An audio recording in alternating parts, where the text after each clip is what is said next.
ഇതാ ഞാൻ പറഞ്ഞ കോവിലകം. തലയ്ക്കകത്ത് യാതൊരു മൂളയില്ലാത്ത കുറെ തമ്പുരാക്കന്മാരാ ഇവിടെ ഉള്ളത്. ഡെയ്സിയെ കാണാൻ പോലും ചിലപ്പോൾ അവർ സമ്മതിച്ചില്ല എന്ന് വരും. നമ്മുടെ പെങ്കൊച്ചിനെ വിട്ടു തന്നില്ലെങ്കിൽ നമുക്ക് ചങ്ങനാശ്ശേരി നാളെ ഇറക്കാം. അല്ലെങ്കിൽ എറണാകുളത്ത് പറ്റിയ ടീമുണ്ട്. എന്നതാ തോമാച്ച ഇത്? തല്ലിലും ഗുണ്ടായുസത്തിനൊന്നും പോകണ്ട. അവള് നമ്മുടെ ഡെയ്സി മോള് തന്നെയാണെങ്കിൽ ഈ നാട്ടിൽ നിയമം പോലീസൊക്കെ ഇല്ലേ? എന്തൊക്കെ ചെയ്താലും 4 ആൾ അറിഞ്ഞാൽ നമ്മുടെ പെങ്കൊച്ചിനെ നാണക്കേട്. കാര്യങ്ങളൊക്കെ അങ്ങ് നയത്തി പറഞ്ഞു തീർത്താ മതി. അമ്മച്ചി പറഞ്ഞാ എന്റെ ശരി. ഇല്ലെങ്കിൽ കല്യാണ പെണ്ണൊരു ഒളിച്ചോട്ടം കഴിഞ്ഞ് വന്നതാണെന്ന് നാട്ടുകാരറിഞ്ഞാ ഏറെ നാണക്കേട് എനിക്കാ. ഞാൻ നേരത്തെ പറഞ്ഞില്ലേ മൂളയില്ലാത്തത്, അതിലൊരു തമ്പുരാനാ വരുന്നത്. മോളെ ഞാനിപ്പോ ശരിയാക്കി തരാം. നീ ശരിയാക്കാനൊന്നും പോണ്ട.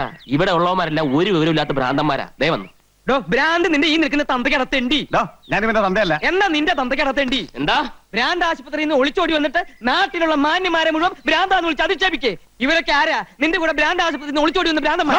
അച്ചായ, ഞാൻ പറഞ്ഞില്ലേ മറ്റേത്? എന്താ പറഞ്ഞേ? ഞങ്ങൾ ഇത് ഫാമിലി പ്രശ്നം പറഞ്ഞ. താനൊരു കാര്യം മനസ്സിലാക്കി, ഒരാൾ എന്തെങ്കിലും ഒന്ന് പറഞ്ഞ അത് സത്യമാണോ കള്ളമാണോ എന്ന് അന്വേഷിക്കാനുള്ള സാമാന്യ ഭ്രാന്തെങ്കിലും വേണം. ഇങ്ങോട്ട് നോക്കി. അല്ലാതെ സത്യം പറയുന്നവനെ പിടിച്ച് പടിക്ക് പുറത്താക്കിയല്ല വേണ്ടത്. നിന്നെ പിടിച്ച് പടിക്ക് പുറത്താക്കിയല്ല, പോലീസിനെ വിളിച്ച് ഏൽപ്പിക്കാൻ വേണ്ടത്. ഞാനാണ് ഡെയ്സിയുടെ അപ്പച്ചൻ ഫിലിപ്പോച്ചൻ. ഇത് അമ്മച്ചി സാറാമ്മ. ഇത് തോമാച്ചൻ, അവളുടെ ഇച്ചായൻ. അപ്പൊ ഈ അവതാരോ? അവതാരം എന്റെ ഞാൻ കെട്ടാൻ പോകുന്ന പെണ്ണാവള്. അറിയൂ? ഏതവള്? താൻ പറയുന്നൊന്നും എനിക്ക് മനസ്സിലാവണില്ല. ഞങ്ങളെ മാനവും മര്യാദയായിട്ട് ജീവിക്കാൻ താൻ സമ്മതിക്കില്ലേ? മാനവും മര്യാദയ്ക്കും ജീവിച്ച പെണ്ണിനെ ഒരു മന്ത്രവാദിയെ കൊണ്ട് മയക്കെടുത്ത നിങ്ങളാ. ഡെയ്സി ഒന്ന് കാണിച്ചു തന്നാ മതി. വിവരങ്ങളൊക്കെ അവളെ കൊണ്ട് തന്നെ പറയിക്കാം. ഹേ സ്ത്രീയെ, ഇവിടെ നിങ്ങളുടെ മകളില്ല. ഇത് കോവിലകമാണ്. ഇവിടെ ക്രിസ്ത്യാനികളെ താമസിപ്പിക്കില്ല. ചെട്ടിയാരെ, താൻ കൂടുതൽ വർത്തമാനം പറയാതെ പെണ്ണിനെ കൊണ്ടുവിടും. അച്ഛൻ നിന്നേ. ആൽബോഞ്ഞിട്ടെടുത്ത് ഇത് നോക്ക്. നിങ്ങളുടെ വീട്ടിൽ താമസിക്കുന്ന പെണ്ണ് ഞങ്ങളുടെ ഡെയ്സി തന്നെയാണെന്ന് ഇത് കാണുമ്പോൾ നിങ്ങൾക്ക് മനസ്സിലാവും. നോക്ക്.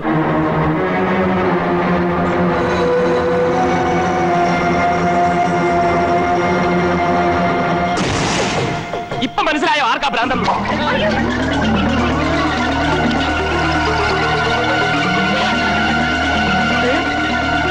പറക്കണോണ്ടോ?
എന്ത് പറ്റി അമ്മാവാ? പിടിച്ചേ. ഇവിടെ ഉള്ളവരൊക്കെ എവിടെ പോയി? അമ്മാവാ,